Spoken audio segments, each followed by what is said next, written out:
যারা একেবারে ইসলাম বিরোধী বা যে কোনো ধর্মেরই বিরোধী, তারা অনেক সময় বলে যে আসলে ধর্মকে ছেড়ে আমাদেরকে আধুনিকতাকে বরণ করতে হবে, ধর্ম হচ্ছে সমস্ত উন্নতির অন্তরায়।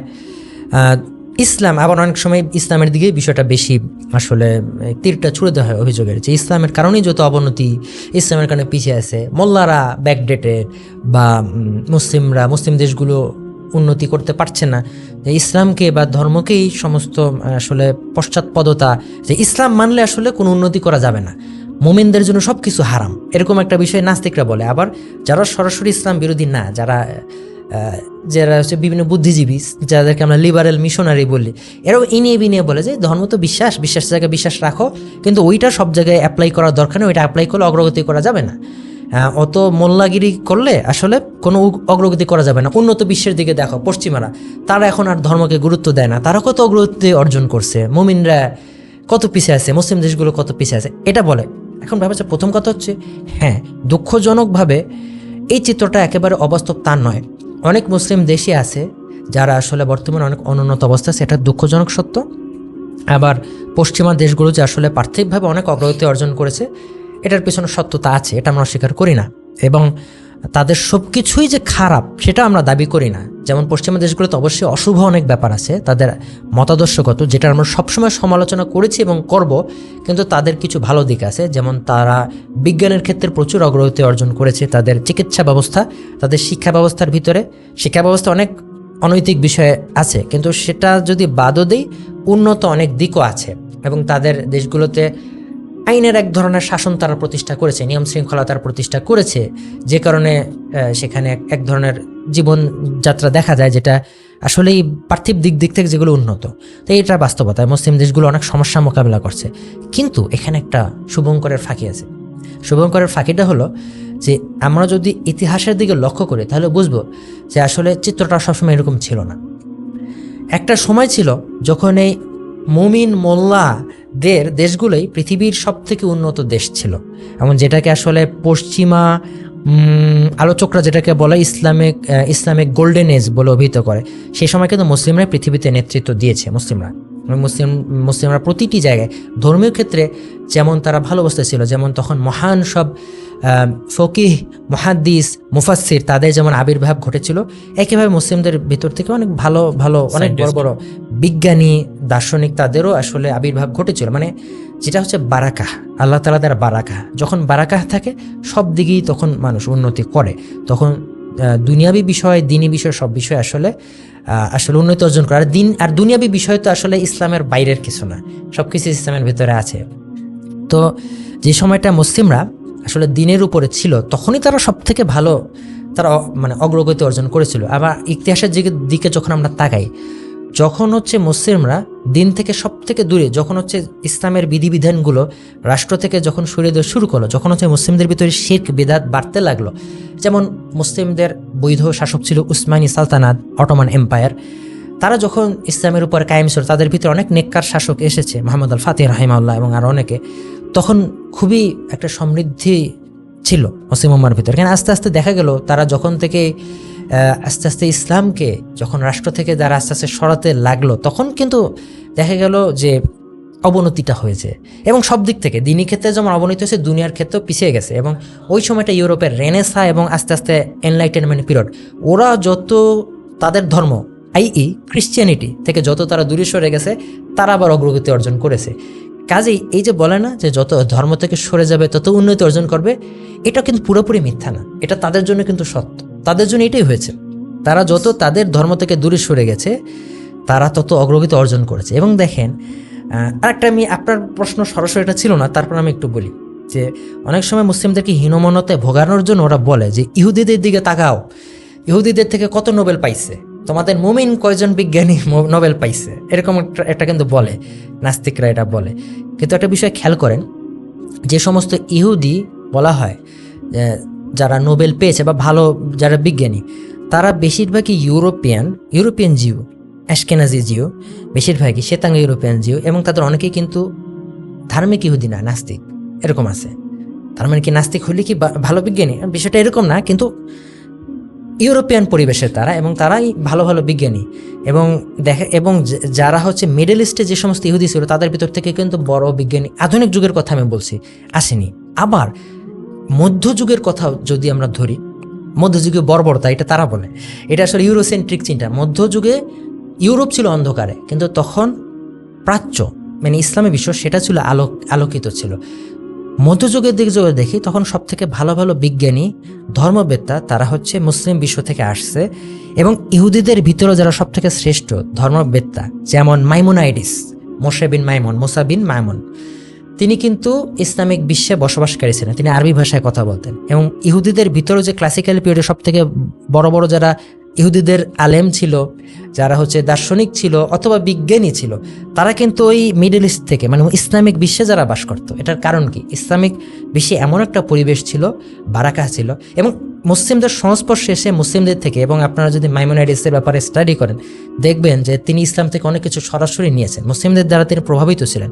ইহুদিদের ভিতরে আকীদা কখনোই গুরুত্বপূর্ণ ছিল না, কিন্তু এই বিষয়টা মাইমোনাইডিস মুসলিমদের থেকে প্রভাবিত হয়ে তিনি ইহুদিদের আকীদার কিতাব লিখেছেন। এবং এখন আপনারা দেখবেন 13 প্রিন্সিপালস অফ ফেইথ, ইহুদিদের 13টা বিশ্বাসের নীতি, আকীদা এই আকীদার চিন্তা কিন্তু মাইমোনাইডিস, মুসা বিন মাইমুন, মুসলিমদের থেকে এই বিষয়টা তিনি পেয়েছেন, এবং অনেক কিছু ইসলামের দ্বারা তিনি প্রভাবিত হয়েছেন।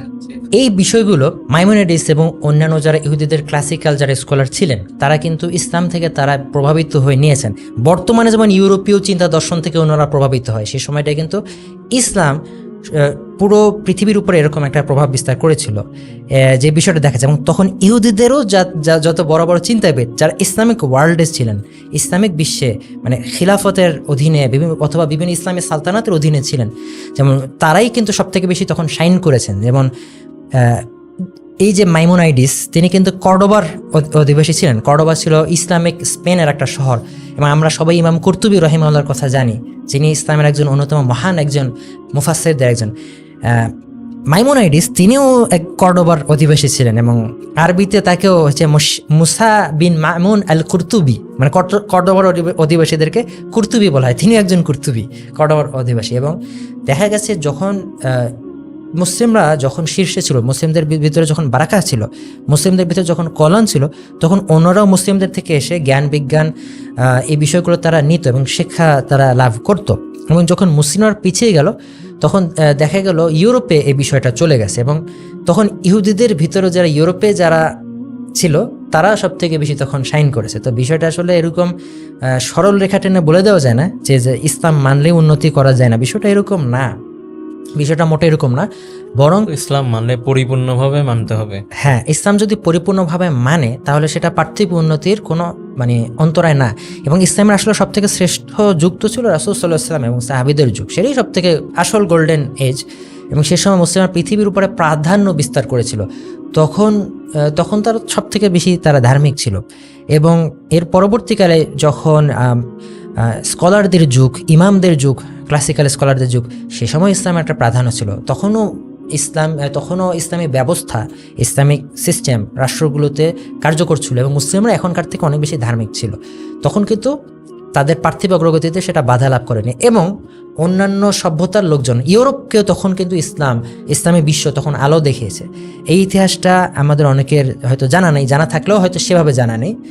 আর এরপরে যখন মুসলিমরা পিছিয়ে গেল, তাদের ভিতর থেকে বারাকা কমে গেল, আর ইউরোপিয়ানদের ভিতরে তখন হচ্ছে দেখা গেল তাদের ভিতরে জাগরণ হয়েছে ধীরে ধীরে, রেনেসাঁ এবং এরপরে এনলাইটেনমেন্ট পিরিয়ড, এরপরে, এবং তারা ওই সময় তাদের ধর্ম থেকে কিন্তু সরে গেছে। আচ্ছা, তাদের ধর্ম থেকে সরে আসার কারণে তারা এটা ডেভেলপ তারা দেখতে পায়, এটা কেন? তাদের কি ধর্ম কি বিকৃতির কারণে এমন কিছু?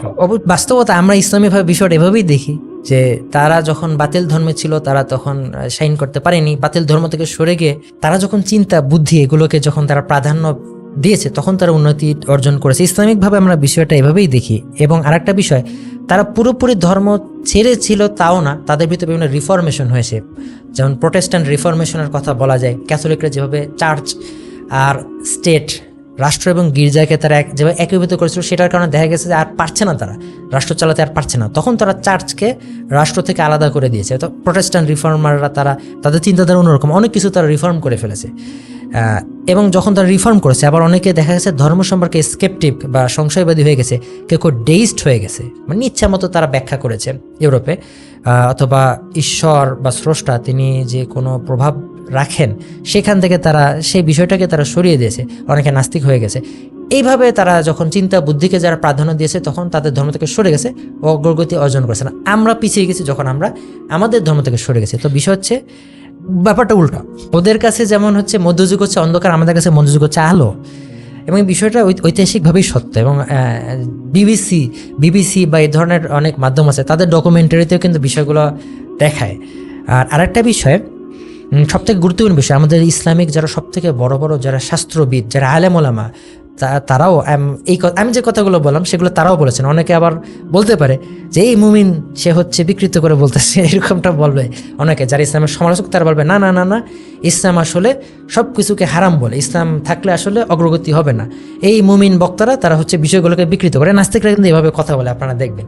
কিন্তু ইসলামের সব থেকে শ্রেষ্ঠ যারা আলেম ওলামা তারাও এই কথাগুলোই বলেছেন। যেমন আমি এখানে উদ্ধৃত করব বর্তমান প্রজন্মের একজন অন্যতম শীর্ষ একজন ইসলামী আলেম শেখ মোহাম্মদ ইবনে সালেহ আল উসাইমিন রহিমাহুল্লাহ, এই বিষয়ে তাকেও প্রশ্ন করা হয়েছিল, এবং ফাতোয়া আরকানুল ইসলাম গ্রন্থে এই বিষয়ে একটা প্রশ্নের উত্তরে তিনি একটা উত্তর সেখানে লিপিবদ্ধ করা হয়েছে, যেখানে তিনি উল্লেখ করেছেন যে আসলে মুসলিমরা যখন ইসলামের উপরে কায়েম ছিল তখনই কিন্তু তারা সব থেকে অগ্রগতি অর্জন করেছে, যেটা আমি বলেছি।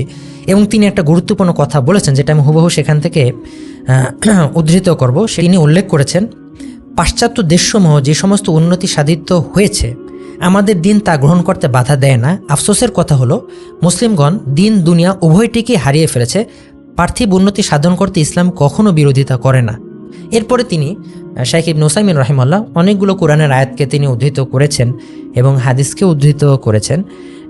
আগ্রহীরা ফাতোয়া আরকানুল ইসলাম থেকে বিষয়টি পড়ে দেখতে পারেন। তো বিষয়টা হচ্ছে আকিদা ঠিক রেখে, ইসলামী মূল্যবোধ ঠিক রেখে অবশ্যই পার্থিব উন্নতি সাধন করা যায়। তবে আরও একটা বিষয়, উন্নতি মানেই কিন্তু অসভ্যতা বা অশ্লীলতা না।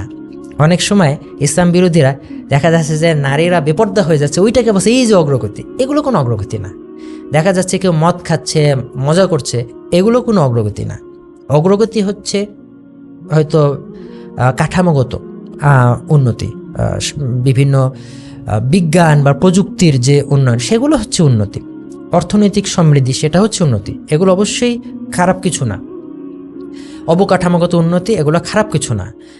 উন্নত রাস্তাঘাট তৈরি করা, উন্নত বিজ্ঞান বা প্রযুক্তি, এগুলো মোটেও খারাপ কিছু না, এগুলো ভালো, এবং এগুলোর ক্ষেত্রে ইসলাম কখনোই নিষেধ করে না। মুসলিমরা তাদের দিনকে ঠিক রেখে অবশ্যই এগুলো করতে পারে, এবং এটা তো প্রমাণিত যে মুসলিমরা যখন দিনের উপর কায়েম ছিল, মুসলিমদের শহরগুলো সবথেকে উন্নত এবং সুন্দর ছিল, এবং সবথেকে বড় বড় ভালো ভালো বিজ্ঞান গবেষণাগার সেগুলো মুসলিমদেরই ছিল। বিশ্ববিদ্যালয়গুলো, সবথেকে ভালো বিশ্ববিদ্যালয়গুলো একসময় ইসলামী বিশ্বেই ছিল। কাজে এগুলো ইসলামী নিষিদ্ধ না। তবে হ্যাঁ, উন্নতি বলতে যদি বেলেল্লাপন, অশ্লীলতা, মানুষের ফিতরাতের বৈশিষ্ট্যের বাইরে গিয়ে সেগুলোকে যদি, তাহলে বলতে হবে ওই ধরনের উন্নতির অবশ্যই ইসলাম বিরুদ্ধে, কিন্তু আসলে প্রকৃত উন্নতির বিরুদ্ধে ইসলাম নয়।